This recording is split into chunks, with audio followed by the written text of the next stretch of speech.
Baik, saat ini kita akan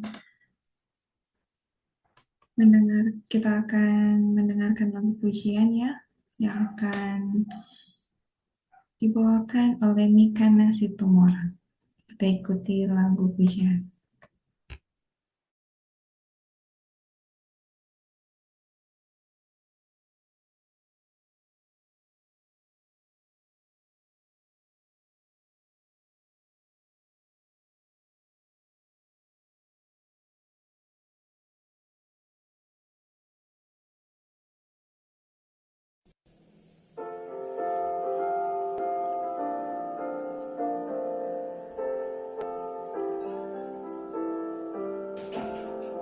Tiada sahabat seperti Yesus, Tuhanku, Tuhanku. Segala penyakit disembuhkannya, Tuhanku, Tuhanku. Yesus tahu suka duka kita, dipimpinnya selamanya. Tiada sahabat seperti Yesus, Tuhanku, Tuhanku. Yesus berkuasa dan maha suci, Tuhanku, Tuhanku. Dia yang amat rendah hati, Tuhanku, Tuhanku. Yesus tahu suka duka kita, dipimpinnya selamanya. Tiada sahabat seperti Yesus, Tuhanku, Tuhanku. Tiada seorang ditinggalkannya, Tuhanku, Tuhanku. Dan yang berdosa diampunkannya, Tuhanku, Tuhanku. Yesus tahu suka duka kita, dipimpinnya selamanya.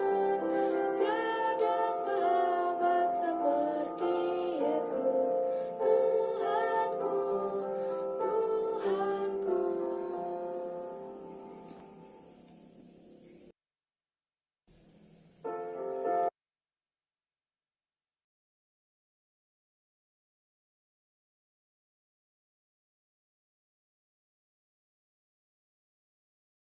Ya, terima kasih kepada Mika Nasitumorang yang telah membawakan lagu pujian. Saat ini kita masuk di dalam doa kelompok ya. Untuk itu, Miss mau minta kesediaan 3 orang ya, kita buat 3 kelompok saja. Untuk itu, mungkin ada yang mau memberi diri untuk memimpin 3 kelompok ini. Ada 3 orang yang mau memimpin doa dalam kelompok. Ada yang bersedia?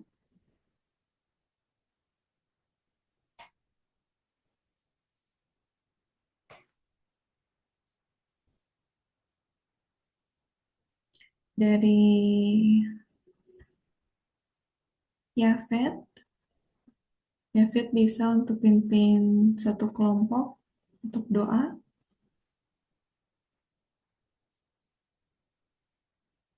Halo, Efrata, oke. Yang satu kelompok Efrata ya. Untuk yang kelompok, Ya, kayaknya nggak bisa karena Efet lagi di luar karena sinyalnya kemungkinan putus-putus. oh oke, nggak apa-apa ya. Jadi yang satu ada Efrata, 2 orang lagi, Rebecca, Rebecca ada?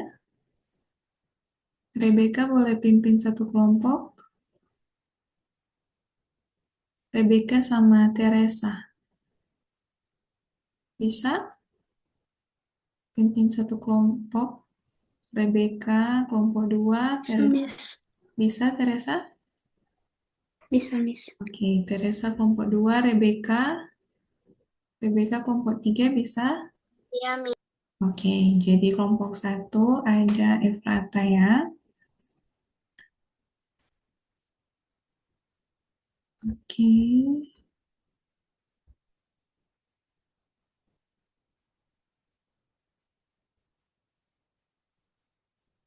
ada Efrata, Teresa, dan Rebecca. Oke,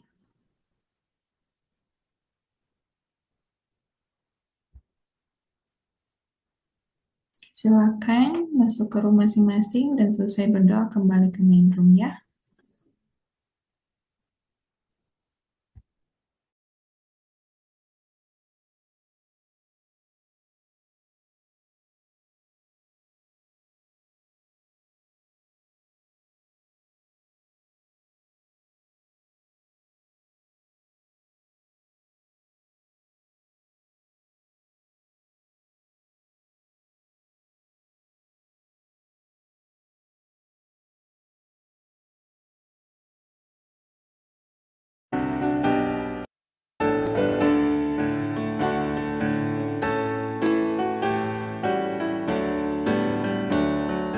Ceritakanlah kisah Yesus, ukirlah dalam hati.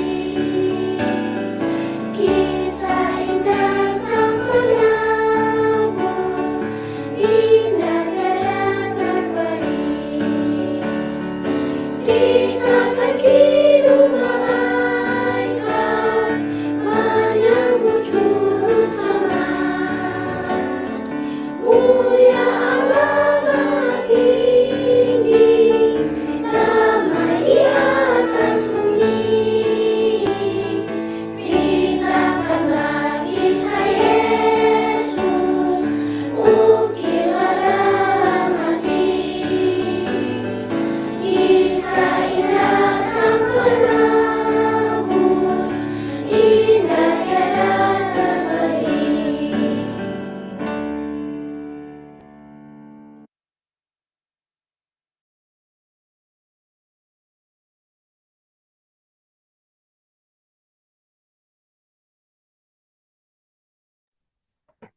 Ya, baiklah. Saat ini langsung saja kita ikuti perenungan firman Tuhan yang akan dibawakan oleh Syamaim Sirami. Silakan Syamaim.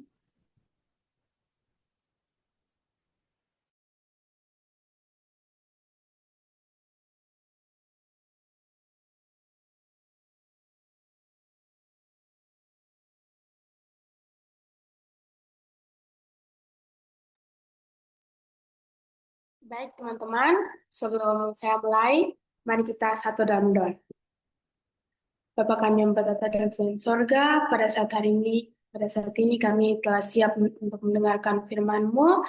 Tolong berkati hamba-Mu agar bisa membawakan firman ini untuk menjadi berkat bagi kami semua. Inilah yang menjadi doa saya Tuhan, dalam nama Yesus saya telah berdoa. Amin.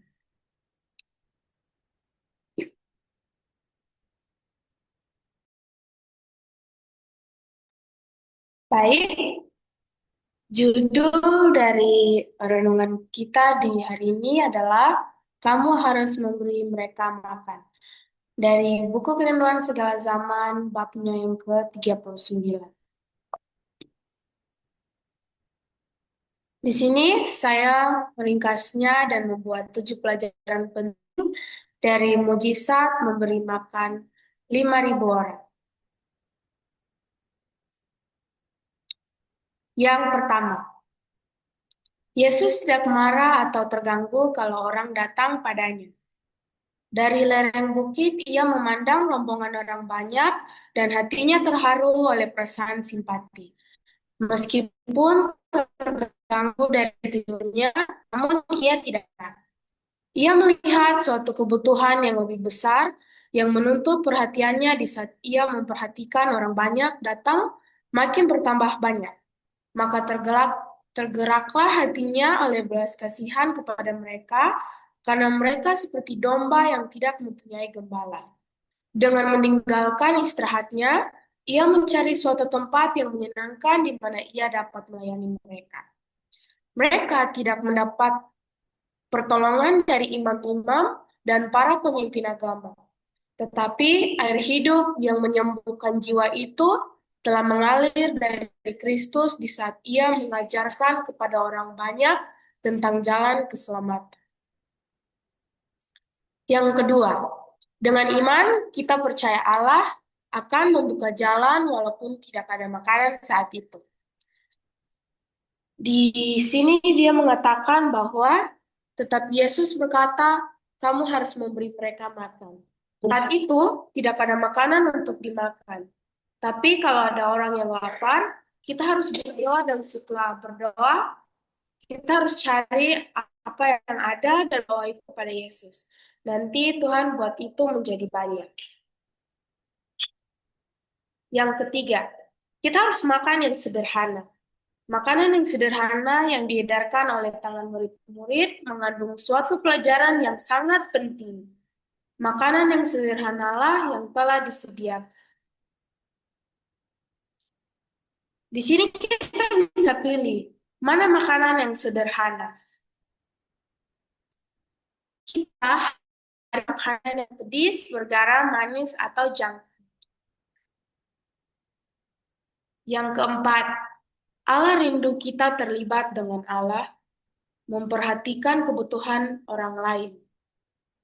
Allah rindu agar perasaan kita yang tumpul ini dipertajam untuk memperhatikan kebajikannya yang penuh kasihan itu, lalu memuliakan Dia karena pekerjaan kuasanya. Ia rindu agar kita mengenal Dia di dalam pemberiannya, supaya itu dapat menjadi suatu berkat bagi kita seperti yang dikehendakinya. Untuk maksud inilah, maka mujizat-mujizat Kristus diadakan.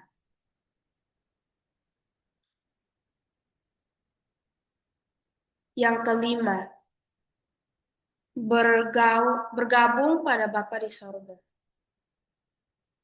Bila Kristus memberi makan 5.000 orang, tiada bahan makanan di tangannya. Ia bergantung kepada Bapanya yang di sorga untuk menyediakan sesuatu dalam meringankan kekurangan orang banyak. Dan bila kita terbawa ke tempat-tempat yang sulit, kita patut bergantung kepada Allah juga. Kita patut menggunakan kebijaksanaan dan pertimbangan dalam setiap tindakan agar jangan dengan gerakan-gerakan yang sembrono kita menjerumuskan diri kita ke dalam pencobaan. Yang keenam, membagi berkat dengan orang lain. Di dalam perbuatan Kristus, keperluan jasmani orang banyak yang lapar itu, terdapatlah suatu pelajaran rohani yang amat dalam bagi semua pekerjaannya. Kristus menerima dari Bapa, Ia memberikan kepada murid-murid, murid-murid membagikan kepada orang banyak, dan orang banyak kepada orang lain. Maka segala orang yang dipersatukan di dalam Kristus akan menerima daripadanya roti hidup, makanan dari sorga, dan membagikannya kepada orang lain. Yang ketujuh, pikiran negatif tidak bisa. Bila engkau mendapat pertanyaan, di manakah kita akan membeli roti supaya mereka ini dapat makan? Janganlah jawabanmu seperti seorang yang tidak mempunyai iman. Apabila murid-murid mendengar perintah juru selamat, kamu harus memberi mereka makan. Segala macam kesulitan timbul di dalam pikiran mereka. Kadang-kadang kita dengan mudah mengatakan, saya tidak bisa. Mustahil, tidak ada makanan di sini. Sebaliknya, ketika kita mengalami kesulitan, percaya bahwa ada Allah di surga yang sanggup memberikan jalan keluar. Seperti Dia telah melipat gandakan hasil dari 5 ketul roti dan 2 ekor ikan kecil. Kesimpulan yang bisa kita ambil dari bab ke-39 ini, yang pertama, saya harus menjadi seperti Yesus, tidak marah karena orang mengganggu saya yang lagi istirahat, tetapi peduli dengan belas kasihan terhadap keperluan orang lain. Kadang-kadang kalau ada orang yang datang minta pertolongan kepada kita, kita sering merasa tidak senang karena kita sedang istirahat atau kita sedang membuat hal yang membuat kita senang dan orang itu menurut kita datang mengganggu kita. Tetapi di sini Tuhan mengajarkan kita untuk kita harus peduli dengan keperluan orang lain, mengutamakan keperluan orang. Yang kedua, di situasi sulit sekalipun, percayalah bahwa ada Allah di sorga yang siap menolong saya. Yang ketiga, saya harus makan makanan sederhana. Jangan yang pedis-pedis, banyak minyak, atau makanan yang manis-manis. Yang keempat, selalu pikir seperti Allah untuk siap menolong orang-orang yang miskin. Yang kelima, selalu komunikasi dengan Bapa di sorga melalui doa-doa kita. Yang keenam, berkat yang ada di tangan kita, uang, makanan, ataupun kepintaran kita adalah titipan Allah agar kita pakai untuk menolong orang lain atau membuat orang lain bahagia. Kita bisa menggunakan talenta-talenta kita juga untuk menolong orang lain dan membantu mereka. Yang ketujuh, kita selalu harus berpikir positif. Jangan cepat mengatakan, saya tidak bisa, atau kita tidak ada makanan. Tapi kita harus cari jawaban kepada Allah melalui doa-doa kita. Kiranya Tuhan memberkati kita semua dalam nama Yesus saya telah. Amin.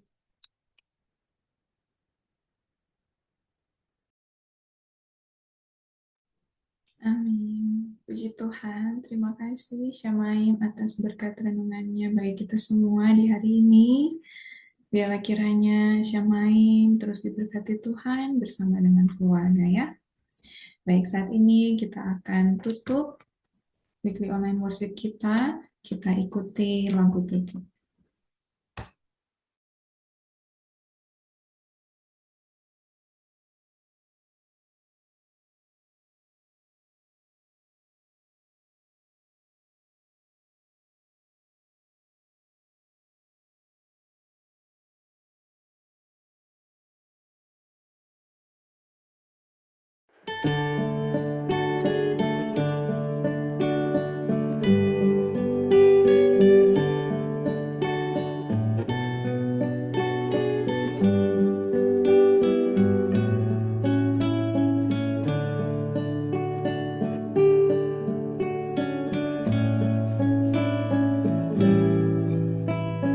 Tuhan jadikanlah kami lebih suci, jadi lebih suci sampai jumpa lagi.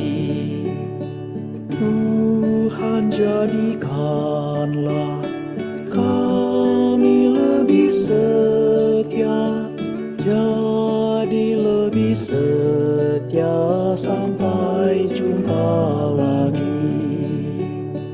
Tuhan jadikanlah kami rendah hati, lebih rendah hati sampai jumpa lagi. Tuhan jadikanlah kami lebih kasih, lebih mengasihi sampai jumpa lagi. Seperti Tuhan Yesus sampai jumpa lagi.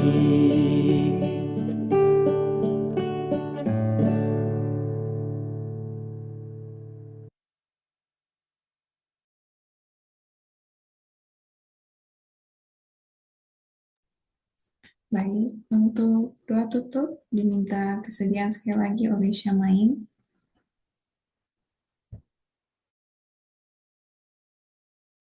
Baik, mari kita satu dalam doa.